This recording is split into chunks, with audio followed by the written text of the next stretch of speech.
नमस्ते, मैं हूँ डॉक्टर रूपाली जैन और आप सभी का फिर से एक बार स्वागत है आपके अपने YouTube channel Ayurveda for everyone में। गर्मी के दिनों में एक बहुत ही खास फल है, वो है आम यानी मैंगो। इसे संस्कृत में आम्र कहा जाता है। क्या आपने कभी सोचा है कि नेचर हमें ये फल गर्मी के दिनों में ही क्यों दे रहा है? तो गर्मी के दिनों में शरीर में रूखापन रहता है, वात बढ़ता है, एनर्जी स्ट्रेंथ ये कम होती है। और ये जो आम का फल है ये शरीर में एनर्जी को बढ़ाता है, स्ट्रेंथ को बढ़ाता है, वात को, रूखेपन को कम करता है। इसकी जो तासीर है ये ठंडी है और ये स्वाद में भी बहुत अच्छा है। आयुर्वेद के सभी ग्रंथों में फल वर्ग में आम का वर्णन हमें मिलता है और इसमें भी जो कच्चा आम है और जो पका हुआ आम है, इन दोनों के गुणधर्म, इनकी मेडिसिनल प्रॉपर्टीज अलग अलग है। यहाँ तक कि अगर आप आम को चूस के खाते हैं या फिर इसका रस निचोड़ के खाते हैं या इसकी स्लाइसेस खाते हैं तो भी इसके अलग अलग रिजल्ट आपको मिलेंगे। हम इस वीडियो में ये भी देखेंगे कि क्या आम का जो मिल्क शेक है वो आपने पीना चाहिए। अगर आपको आम खाने से अजीर्ण होता है यानी इंडाइजेशन होता है तब आपने इसके ऊपर क्या उपाय करना है। तो चलिए बिना किसी देरी के इस पूरी जानकारी के लिए ये इंटरेस्टिंग वीडियो शुरू करते हैं। भाव प्रकाश निघंटू इस ग्रंथ में आम्रादि फल वर्ग में आम के बारे में बहुत ही विस्तृत वर्णन दिया हुआ है। तो इसमें जो पका हुआ आम है इसके फायदों के बारे में एक बहुत ही सुंदर श्लोक हमें दिया है। तो इसमें कहा गया है, पक्वम तु मधुरम वृषम स्निग्धम बल सुखप्रदम गुरु वातहरम रुद्यम वर्ण्यम शीतल पित्तलम कषायानुरसम वन्नी श्लेष्मा शुक्र विवर्धनम। आम का स्वाद मीठा और हल्का कसेला है। इसमें स्निग्ध गुण है यानी ये शरीर में लुब्रिकेशन, चिकनापन उत्पन्न करता है। इसकी जो तासीर है वो ठंडी है। काफी लोग आम को गर्म समझते हैं लेकिन नहीं, ये ठंडे तासीर का है, इसीलिए ये गर्मियों का फल है। आम का फल बलवर्धक है यानी शरीर की स्ट्रेंथ, एनर्जी को बढ़ाता है। ये शरीर में सभी धातुओं को बढ़ाता है। तो ऐसे लोग जिनको वेट गेन करना है यानी वजन बढ़ाना है, या जो लोग जिम एक्सरसाइज करते हैं, बहुत ज्यादा व्यायाम करते हैं, जिनको मसल मास को बढ़ाना है, वो इसको जरूर खाए।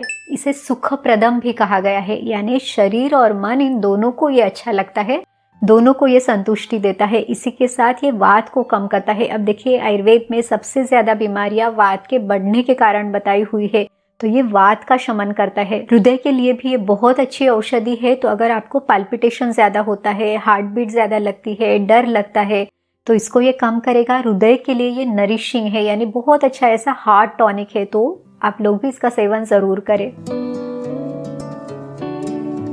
अगर आपको आपके स्किन का कॉम्प्लेक्शन बढ़ाना है, त्वचा का निखार बढ़ाना है, तो भी आम एक बहुत अच्छा फल है। इसे आयुर्वेद में वर्ण कहा गया है यानी ये त्वचा के निखार को ये बढ़ाता है। स्किन के लिए ये बहुत अच्छा है। इसी के साथ इसे जठराग्नि को बढ़ाने वाला, पाचन क्रिया को बढ़ाने वाला कहा गया है। अब देखिए पाचन क्रिया अगर आपकी अच्छी है तो सभी बीमारियों से आप खुद का बचाव कर सकते हैं। ये जो आम है ये शरीर में शुक्र धातु को भी बढ़ाता है। तो जिन लोगों को इससे संबंधित कोई समस्या है, वंध्यत्व है, तो उनके लिए भी ये फायदेमंद है। अब तक हमने पका हुआ जो आम है इसके सारे फायदे देखे, लेकिन ये जो आम है ये पचने में गुरु यानी बहुत ज्यादा भारी है। ये शरीर में कफ को बढ़ाता है। तो जिन लोगों की कफ की प्रकृति है या जिनके शरीर में कफ बढ़ने के कारण कोई भी समस्या, कोई भी बीमारी है, तो उन्होंने इसको अवॉइड करना है या तो बहुत कम क्वांटिटी में इसे खाना है।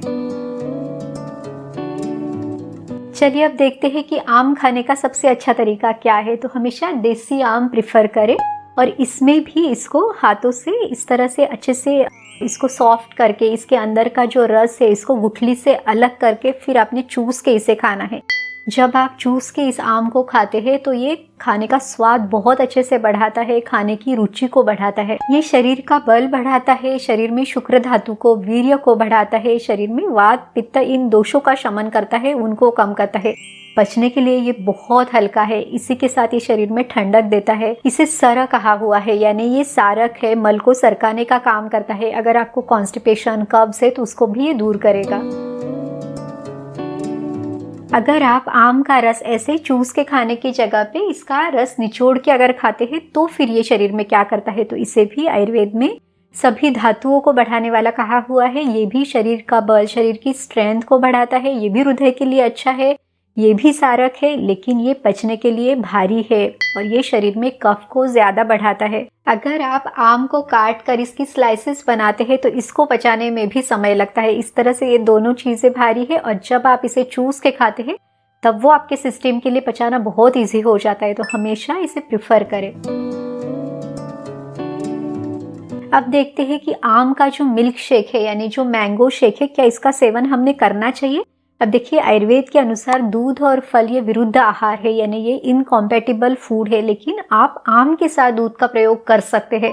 लेकिन आपने कभी भी आपके खान पान में, यानी जैसे आप लंच ले रहे हैं और उसमें आपने ये मिल्क शेक लिया और फिर उसके साथ आपकी सब्जी है, दाल है जिसमें नमक है, तो वैसे आपने नहीं खाना है, क्योंकि दूध के साथ नमकीन चीज़ें भी विरुद्ध आहार है। अब देखते हैं कि ये जो आम का शेक है इसके आपको क्या क्या फायदे मिलेंगे। तो ये भी शरीर की स्ट्रेंथ है, एनर्जी है, इसको बढ़ाने के लिए मदद करता है। शरीर में वात और पित्त इनको कम करता है, वजन बढ़ाने में मदद करता है। जिन लोगों को वेट गेन करना है वो इसका सेवन जरूर करें। यहाँ तक कि ये शरीर में वीर्य को, शुक्र धातु को भी बढ़ाता है, शरीर को बहुत अच्छे से ठंडक देता है, मसल्स को बढ़ाने के लिए मदद करता है। अब इसमें जो दूध है वो भी पचने में भारी है और आम भी पचने में भारी है, तो आपकी अगर पाचन क्रिया मंद है, डाइजेशन स्लो डाउन है, तब आपने इसे अवॉइड करना चाहिए। आम पसंद है, इसलिए अगर कोई व्यक्ति इसको बहुत ज़्यादा क्वांटिटी में खाता है तो क्या नुकसान हो सकते हैं, तो इसके बारे में आयुर्वेद में 5 ऐसी बीमारियां बताई हुई है। सबसे पहला जो है वो है जठराग्नि का मंद होना, पाचन क्रिया का मंद होना। दूसरा जो है वो है विषम ज्वर यानी बुखार आना। तीसरा है रक्त धातु संबंधित विकार या बीमारियां। चौथा है मल का रुक जाना, कॉन्स्टिपेशन होना। और जो 5वीं बीमारी है वो है आंखों से संबंधित विकार। इस तरह से अगर आप आम को ज़्यादा क्वांटिटी में खाते हैं तो ये नुकसान हो सकते हैं, इसीलिए हमेशा आपने इसको कम क्वांटिटी में खाना है। आम ज़्यादा खाने से अगर अजीर्ण, अपच हुआ है तो क्या उपाय करें, तो इसमें आप एक बहुत आसान उपाय कर सकते हैं। आपने पानी में थोड़ा सा सौंठ का पाउडर मिला के इन दोनों को साथ में उबालना है और फिर इस पानी को, जब वो पानी गर्म है तभी उसको घूट घूट करके पीना है। तो इससे जो अपच हुआ है, अजीर्ण हुआ है, ये बहुत अच्छे से कम होगा, क्योंकि जो सौंठ है ये आयुर्वेद में अग्निदीपन आम पचन का काम करती है, यानी जठराग्नि को बढ़ाती है और जो नहीं पचा है उस खाने को पचाने के लिए भी मदद करती है। इसी के साथ जो आम का रस है या इस तरह से आम की जो स्लाइसेस है, इसके ऊपर भी आप 1 या 2 चुटकी सौंठ का पाउडर है या तो फिर जीरा पाउडर है या थोड़ा सा काला नमक मिला के लेते हैं। तो इस तरह आम के कारण अगर आपको तकलीफ होती है, भारीपन या ब्लोटिंग लगता है, तो वो तकलीफ नहीं होगी। आम को आपने कभी भी सूर्यास्त के बाद यानी सनसेट के बाद नहीं खाना है। खास करके मिल्क शेक तो आपने कभी भी रात के समय पे नहीं लेना है, नहीं तो ये अच्छे से नहीं पचेगा। दूसरा है कि आपको जब आप आम खा रहे हैं तो आपके खाने के पहले आप ले सकते हैं, यानी खाने की शुरुआत में ही एक छोटा सा आम चूस के आप खा सकते हैं या 2-3 आम की स्लाइसेस भी आप खा सकते हैं। यहाँ तक कि 2 मील के बीच में जब आपको बहुत अच्छी भूख है तब भी आप इसका सेवन कर सकते हैं। जिन लोगों को शरीर में कफ बढ़ने के कारण कोई तकलीफ है, कोई बीमारी है, जैसे कि सर्दी, खांसी, अस्थमा है, जिनका वजन बहुत ज़्यादा है, ओबेसिटी है, डायबिटीज़ है, तो उन्होंने प्रेफरेबली आम को अवॉइड करना चाहिए या बहुत ही कम क्वांटिटी में इसको खाना चाहिए। चलिए अब देखते हैं कि जो आम का कच्चा फल है इसके बारे में आयुर्वेद में क्या बताया हुआ है। तो इसमें बहुत ज़्यादा खट्टापन है, ये रुक्ष गुण का है, यानी शरीर में ये रूखापन लाता है। वात, पित्त, कफ, इन तीनों दोषों को ये बिगाड़ता है। इसी के साथ ये शरीर में खून खराब करके बहुत सारी बीमारियां भी उत्पन्न करता है। लेकिन जिन लोगों को ये कच्चा आम बहुत पसंद है वो किस तरह से खाए, तो एक तो आपने इसका छोटा सा टुकड़ा आप खा सकते हैं, बहुत ज़्यादा क्वांटिटी में आपने इसे नहीं खाना है। आप इसका अचार बना के भी खा सकते हैं, क्योंकि अचार खाने का स्वाद बढ़ाने का काम करता है। इस कच्चे आम को पका के इसका पना बनाया जाता है। ट्रेडिशनली भी गर्मी के दिनों में जो आम का पना है इसे पिया जाता है, तो इसको भी आप कम क्वांटिटी में सेवन कर सकते हैं। जब भी आप पका हुआ आम खाते हैं तो उसके बाद आम की जो गुठली है उसको आपने कभी भी नहीं फेंकना है। तो इस गुठली में जो मगज रहता है उसको भी आयुर्वेद में बहुत फायदेमंद बताया हुआ है। अगर किसी को जुलाब हो रहे हैं, यानी पतले दस्त है, उल्टी हो रही है, तो उसको वो कम करता है। किसी को अगर हार्ट बर्न हो रहा है, जलन है, तो उन सभी समस्याओं को वो कम करता है। इस तरह से आज के वीडियो में हमने आम के बारे में पूरी जानकारी ली है। उम्मीद है ये वीडियो आपकी मदद ज़रूर करेगा। अगर आपको ये वीडियो अच्छा लगा तो इसे लाइक भी ज़रूर कीजिए। तो चलिए फिर मिलते हैं अगले वीडियो में। आयुर्वेद को अपनाइए, स्वस्थ रहिए। नमस्ते।